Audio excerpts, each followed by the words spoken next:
We call this October 14th meeting of the Mexico City Council to order. Briggs? Yes. Nichols? Yes. Miller? Yes. Shivers? Yes. Williams? May I have a motion to approve the minutes for September 23rd, 2019 regular session? Second. Briggs? Yes. Nichols? Yes. Miller? Yes. Shivers? Yes. Okay, now for a resolution by title only and passage of Bill Number 2019-68, a resolution authorizing the city manager to enter into an agreement with the Help Center to offset operational costs related to providing services to citizens. Mr. Slagle. Yes, Your Honor. This is the annual agreement with the Help Center to assist them in offsetting operational costs related to the programs and services that they provide to the citizens. The 2019-2020 budget allows for the city to contribute to the Help Center the sum of $5,000. Council has approved this level of funding since 2017. So it's the same contract, same level of funding that we have been providing. Staff recommends that the City of Mexico and the Help Center enter into an agreement and that Council proceed with passage of the attached resolution. And Phil Iman is Executive Director with the Help Center is here this evening, and he would like to make a few comments before you take action. Good evening, ladies and gentlemen. Thank you very much for having me here. So I'll keep my remarks brief, yet hopefully provide you with information that will empower you to make an accurate decision. So if I was in your shoes, the questions that I think I would be asking is, where does your tax dollars go? What are you doing with those dollars? How do you serve people? And then who do you serve? So let me try to answer those questions briefly. We use, as City Manager just said, we use those funds to operate our facility, and because we do have some funds of our own through our thrift store, but we rely heavily on grants and donations to keep afloat and keep the doors open and keep serving the people of Audrain County. So how do we serve? Well, we provide supplemental food 3 times a week, and 2 of those are once monthly and the other is a weekly program. That's food that's donated by the local grocery stores. So the once monthly program is food that comes from the food bank, and that's provided to anyone that comes in, fills out an application, and expresses need for food. And finally, who do we serve? Which I find this probably the most interesting. It could be really anybody. It could be your family member, and in fact, one of them is my family member, so I do understand the situation that people go through. The food bank put together a pie chart for me here of the participants that we served last year. And this is just strictly from the information that was input. And out of all of the participants, the families that come, only 9% of those came all 12 months. And then on the opposite end of that spectrum, 22% only came once during that 12-month period. So I think that tells you a lot about the type of people that we serve, is they come when they need food, and if they don't feel like they need food, they don't come.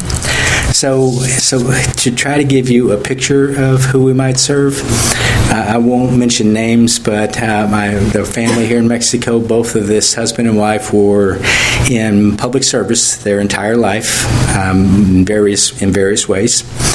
And as they got older, illness took a hold of them, and they've been struggling. To help offset that, their family members moved in with them to help care for them. So now they rely on many things, but the Help Center for one.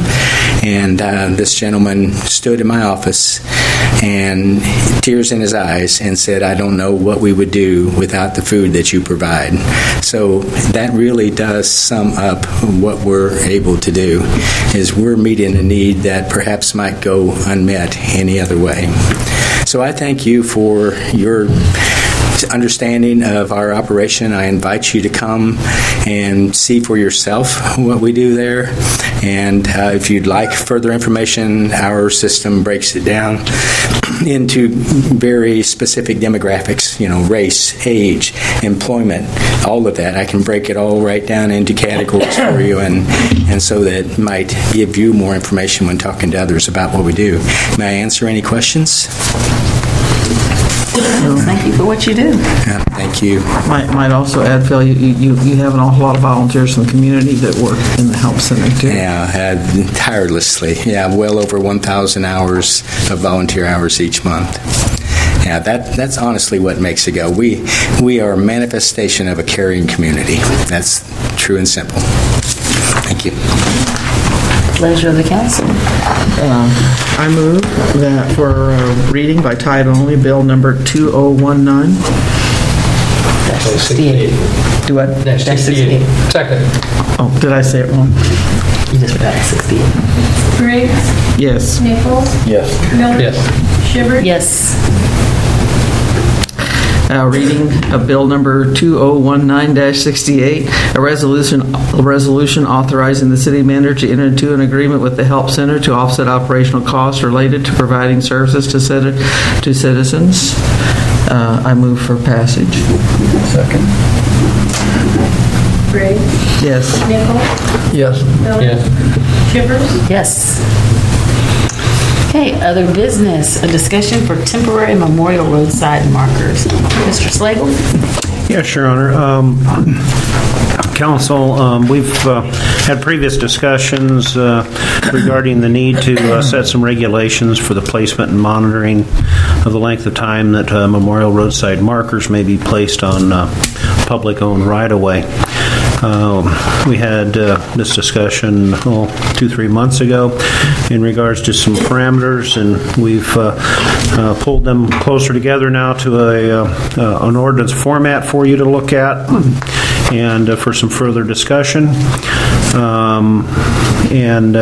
As you currently know, the ordinances are written that basically say that you can't have anything in the right-of-way, and so council has taken the position to at least allow markers for at least a temporary period. So I think the thing to do is I will, at least for the audience and so on, I will go over some of the things in the ordinance, or the proposed ordinance, the draft of it at this time, and then we can discuss some of the things that you might want to look at further. But for the purpose is to allow a temporary roadside marker as a memorial to commemorate with respect a site where a person died suddenly and unexpectedly. A temporary roadside marker is not intended to create an obstruction for vehicular or pedestrian traffic, cause a visual impediment for vehicular traffic, or create a nuisance. The definition of a marker, one standard Latin cross, also known as a symbol of death, or similar religious symbolic symbol of death. And that was the point that was made at the last one, is to include that additional opening of what it could be.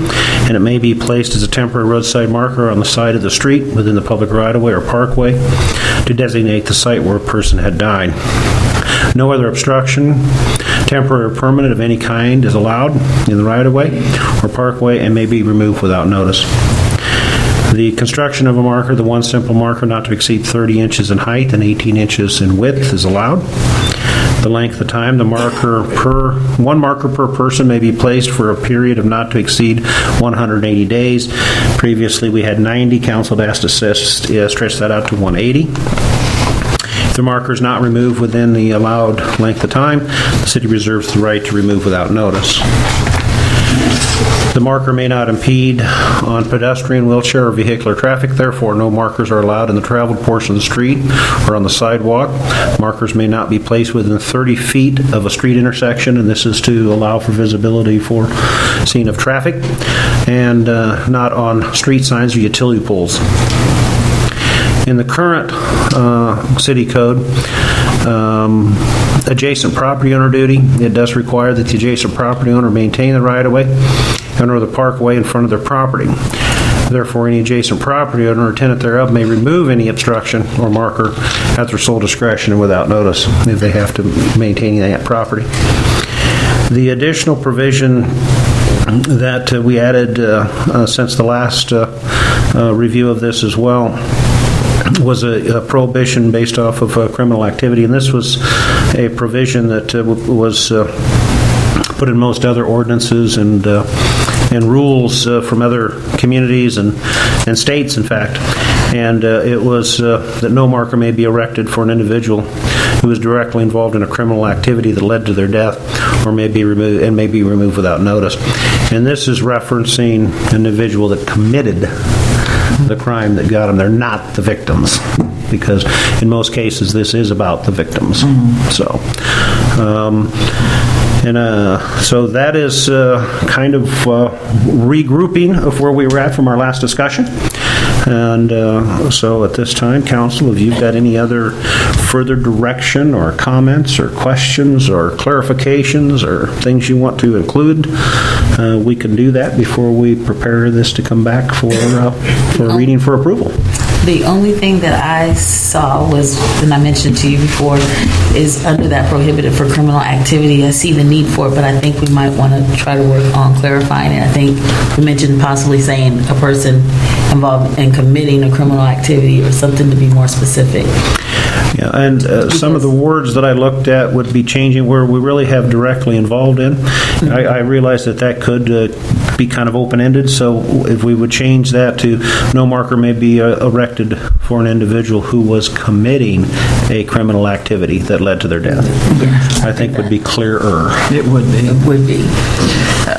How does this, so for markers that are currently up, right now, how does this, how does this apply to them? This would not apply to them because this would be passed after they came into existence.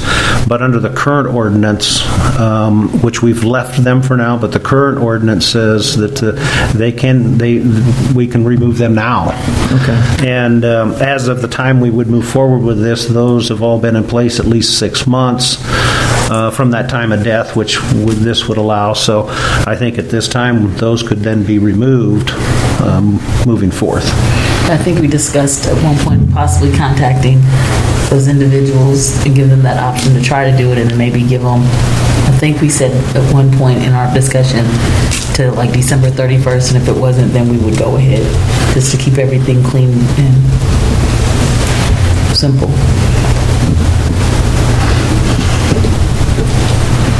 So they'll all be in at least 6 months.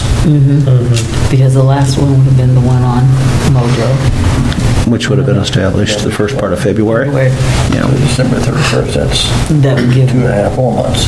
So But I think that way, I'm thinking that we'll probably get a little, people will start hearing about it, and some of them won't. But that's one of the things I think we have to make sure that they're clear in that. Thank you for mentioning it, that this is actually allowing something that is not allowed in the city at the present time.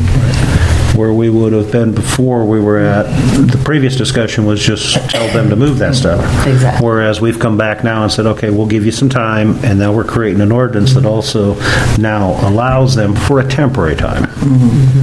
Whereas before they weren't allowed at all. Yes. Question, adjacent property owner's duty. It says, therefore, the adjacent property owner or tenant therefore may remove any obstructions or markers. So if the property owner doesn't want it there, he can take it up? Yeah. Exactly. Okay. And If they're responsible for maintaining I it, understand, that's the way we've written it. I understand. just to clarify also, on length of time, it says 1 marker per person. Is that 1 marker per person putting the marker down, or is that 1 marker per person that died? 1 marker per person that died at that location is how it's stated. Yeah. Clarify that. And it's from the date of death. Yeah. It's not from when it was Do we need to put in. Did we need to put that in? That's listed in here. Yeah. Okay, I'll go back and read it again. Yeah. It says 1 marker per person, maybe Mr. Pruitt is. I'll put 1 up, you put 1 up, you put 1 up. Yeah, okay. One marker, how many bouquets can you have? Teddy bears? None. In this case, It none. says none. It says that specifically. Okay. But it say no other obstructions, temporary or permanent of any kind, are allowed in the city right of way or parkway. So I think that's covered. I think there's a few changes, I think it sounds pretty good. But yeah, you might want to, I know what you just said about that 1 marker per person, somehow say, I just added that died. That. There you go. One marker per person that died may be placed. It's in there. Again, it's just clarification. It is. 6 months is a good length of time? Too long, too short, just perfect? It probably depends on your point of view. I understand. We originally had 90 days, and the last time council discussed it, they thought that might be too That short. must have been, okay. Okay, well, thank you for working on this. So I think at this point, council, based on those discussions, I think we can make these adjustments, and we can bring that back here in the next month or so for your review as approval for an ordinance. Sounds good. Okay, now we're moving to the Pay claims. the bills. Second. Briggs, Yes. Nichols, Yes. Miller, Yes. Shivers. Yes. Council comments. Start with me. It's just easier. No, I thought about it this time. Phil was here, but he's left now. But there are a lot of people that help at the Help Center. They do it as churches do it, but one thing our church does is they're always asking for these plastic Walmart, the plastic bags you get at Walmart or the grocery stores. So they've got a big barrel over at the Presbyterian Church, and I just put them all in the back of my car, and then when my car gets too full, I go over there and put them in the barrel. But the other thing is egg cartons, because when they get their eggs, they get them in these huge flats, and so that they distribute them.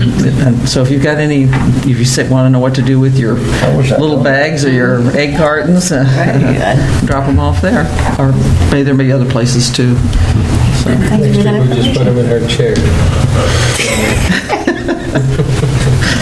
Say donation for the council. Yeah. Yeah. Marcia, help me Just a one more time. reminder that Dracula, to get tickets for Dracula, it's showing. That's right. So, Commerce and industrial banquet. Yes, banquet. you and I went, yeah, I'm like, You yeah. forgot about that, didn't you? Yeah, I did forget about that. Oh, well, I remembered. No, I left it for you to comment on. I forgot to tell you that night, the peach dessert was great. Yeah. Anyway, had a good time there. Have to represent the city there. Blair Weber family got an award for achievements and well deserved. Janet Graham got one for the Janet Stan Studio, which if anybody knew the story of Janet Stan Studio, it's a great story to catch up on. Anyway, I didn't know if I was supposed to or not, Drew, but I took the picture of you and Rita, and Rita definitely beat you by about 4 lengths. See that? I got a picture, just if you need it. Okay. I don't think I have anything to say tonight. She already said Dracula's about it. That's about all I was going to say. I have nothing else this time, Your Honor. Well, I also enjoyed the Commerce Industry Dinner and the fact that the Webbers are actually donating back to teachers. They're going to be rewarding that $1,000 a teacher in each building. Not only this year, but they're trying to do that in the future as well, and I thought that was just phenomenal. I also got to go to the soiree after all, and that was a nice event.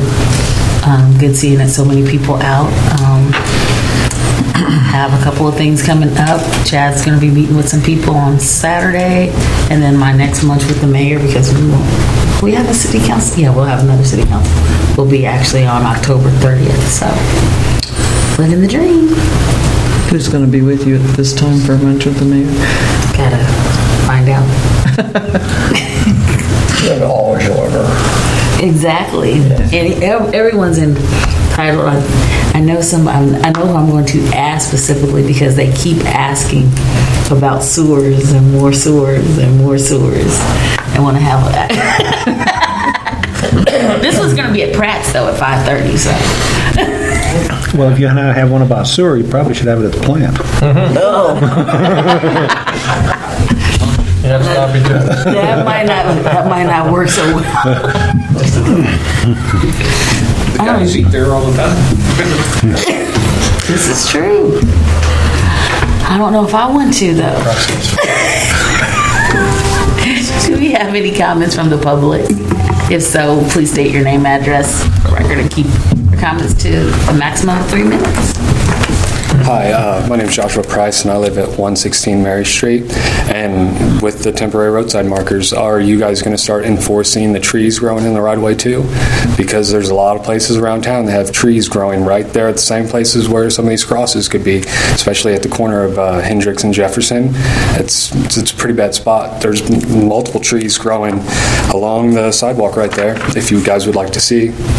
Because if you guys don't remove those trees, it's just a matter of time before there's a cross place there too, because they can't see around them. I mean, you can go out here too, and you can look, and you can see the sidewalk getting all torn up from all the roots growing underneath the sidewalk.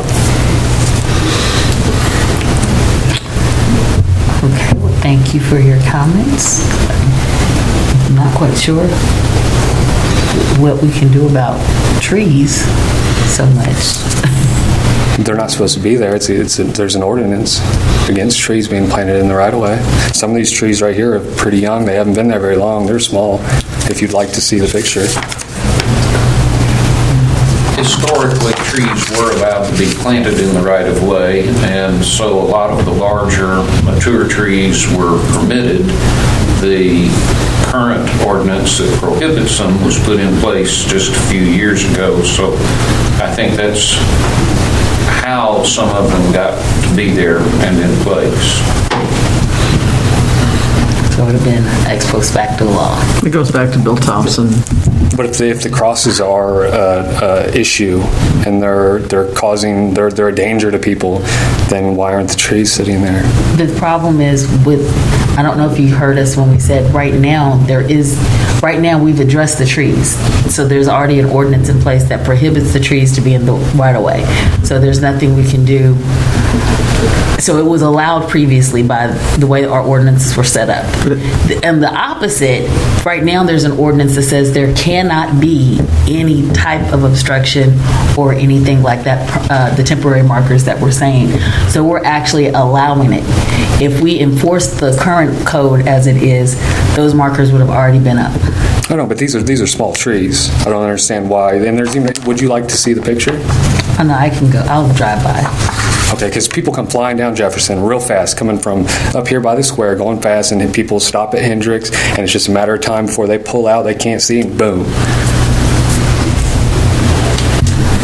Well, thanks for your Certainly allow the adjacent property owner to remove them if they choose. All right, thank you.